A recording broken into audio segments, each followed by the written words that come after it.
Hello, friends. Chris Corsi here, president of Thrive Today, and I want to welcome you to the Relational Skills in Real Life podcast.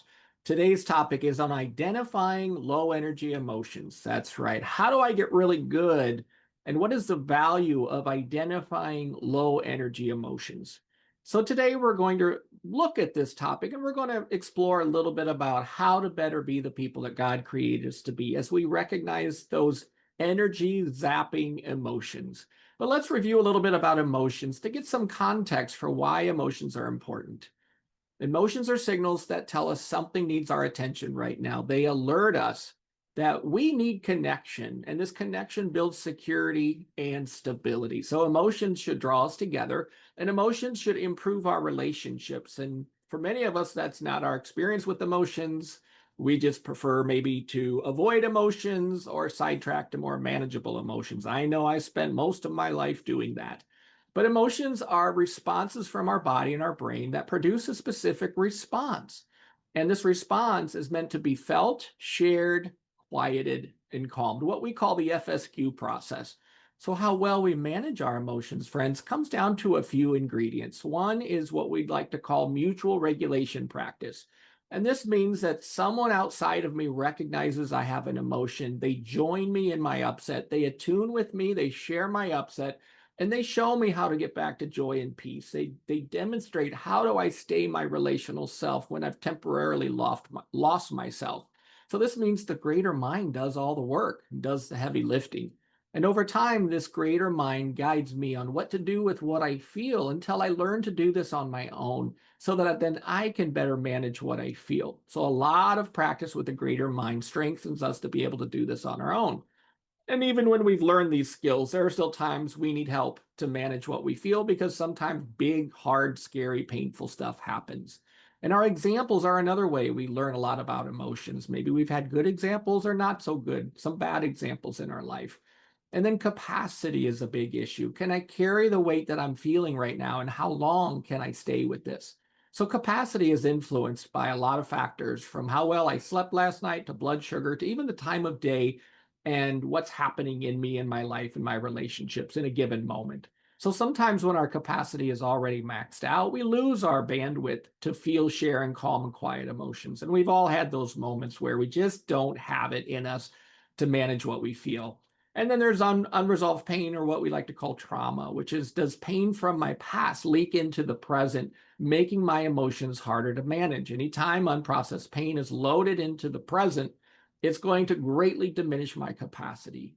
And then we have coping mechanisms to manage what we feel. And these are responses that we've learned from the times we ran out of capacity to feel, share, and quiet our emotions. And so sometimes learning to get really good at our emotions involves changing the unhelpful responses we've learned. And this takes time, this takes healing, and it takes maturity in order to be myself over time. So the life model calls this low energy emotions core emotions. These are part of the emotions. The life models identified the 6 core emotions, and 4 of these emotions are disgust, something's not life-giving; shame, which is when I'm not bringing you joy or you're not glad to be with me; and there's despair, I don't have the time and the resources for this; and then there's sadness, which is I lost some of my life. And there's some characteristics of low energy emotions that's worth highlighting. The big one is I lose energy and motivation. I may hide, disconnect, and avoid people and circumstances because of what I feel. I feel tired. I might feel depressed, downcast, and sullen. I might feel lethargic and I just want to lie around the house and just not do anything rather than engage life and get things done. My heart rate slows down. My blood pressure can drop. I feel zapped. We don't like feeling zapped. And it's common that people tend to prefer high energy emotions to low energy emotions because they feel like they have a little more control, maybe even more capacity when high energy emotions are present. So low energy emotions drain our strength and our stamina. We don't like how we feel when we're disgusted, ashamed, hopeless, and sad. We may feel out of control when low energy emotions arise, right? We've lost our motivation. Might even feel like we're in the backseat of a car that someone else is driving. So low energy emotions drop our energy levels and we tend to feel stuck. And if there's no one available to share what we feel and show us how to get back to joy and peace, then this stuckness can produce attachment pain where I feel alone. And the brain is highly aversive to feeling attachment pain. We don't like feeling attachment pain. So this absence of connection can make it hard for us to want to feel that emotion again, because our brain says, hey, I touched that hot stove last time. I'm not doing that again. And then we learn to avoid emotions. Now, it helps to understand that the job of an infant is just to convey what they feel, to have their feelings. That's their big job. Grow a lot of joy and feel their feelings. And the role of the parent or caregiver is to recognize the presence of emotions so that they can then connect and approach and attune with the infant so that emotions lead to connection rather than isolation. And this is how big part of how secure attachments grow between the child and the caregiver. There's a lot of sharing upsets, and the greater mind is helping little one to be able to calm and quiet what she feels.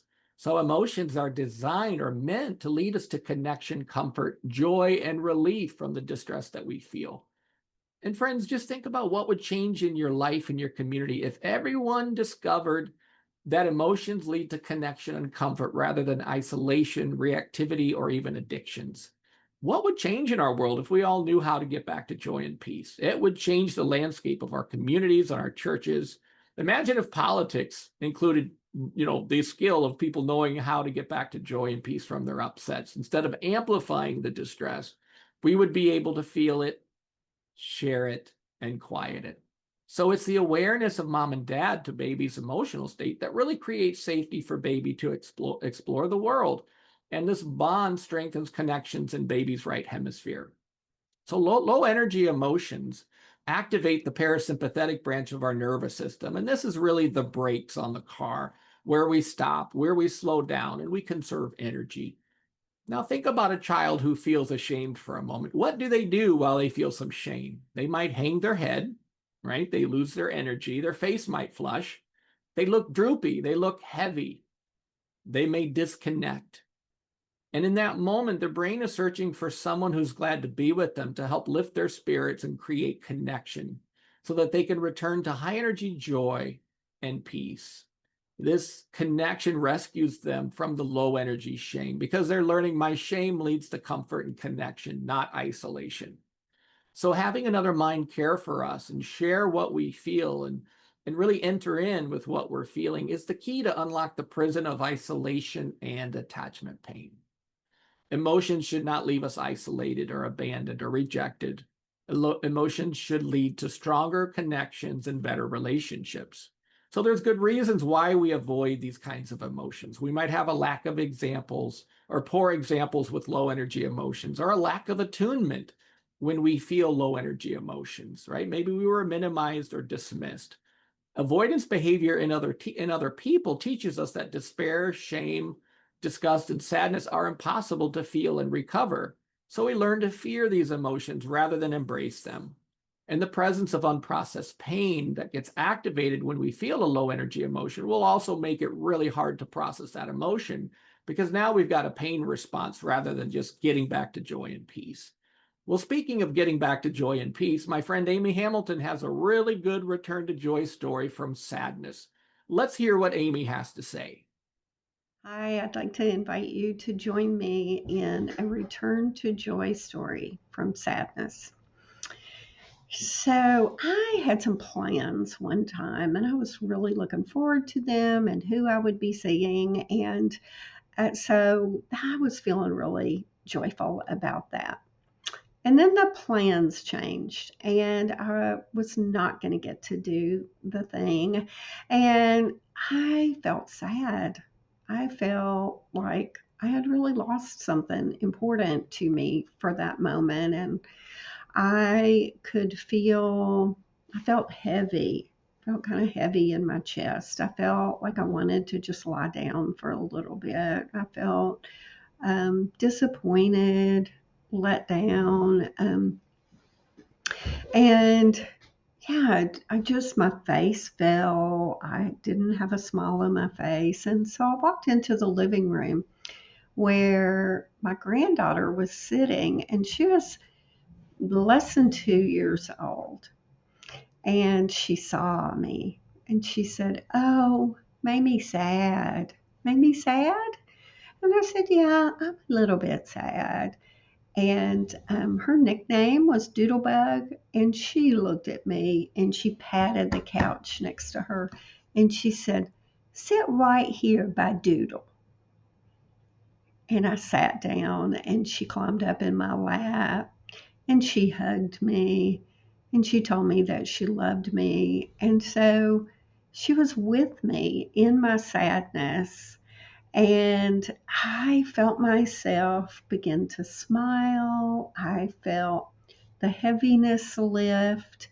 And I had returned to joy from sadness. All right, friends, that was a really good example how Amy was able to feel and embrace her sadness. She showed us what it was like for her to feel that low energy emotion. You could see it on her face, you could see it in her body language, and you could hear it on her voice tone.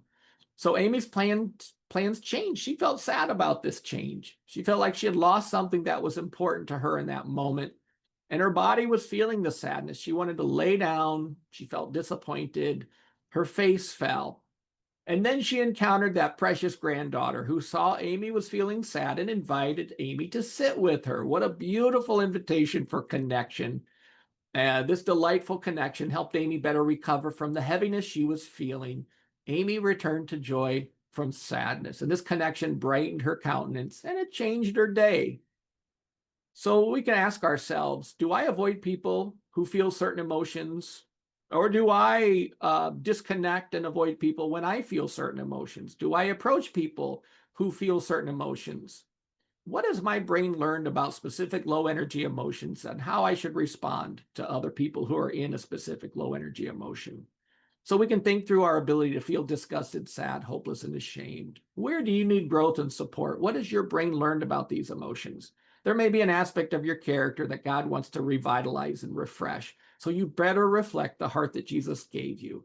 And emotions are meant to express our hearts, friends, and our values. And when we lack the skills to manage our emotions, we lose ourselves. Now we become a diminished version of who God made us to be. So we can ask ourselves, who do I want to be when I feel low energy emotions? Who do I know is good at staying themselves while they feel low emotions? Thankfully, we aren't stuck with the inability to effectively manage what we feel. There is hope, my friends, and this is why we need practice. Speaking of practice, we have two brand new Return to Joy courses, which both include an emotions education section. And these courses go into a lot of detail on emotions and how to connect with Jesus in emotions and how to learn to feel, share, and calm our emotions. And you can learn about those at thrivetoday.org. Our Thrive Today Premier Training is also a big resource where people attend track 2 to get really good at returning to joy. My friends, may this be the start of something good for you today.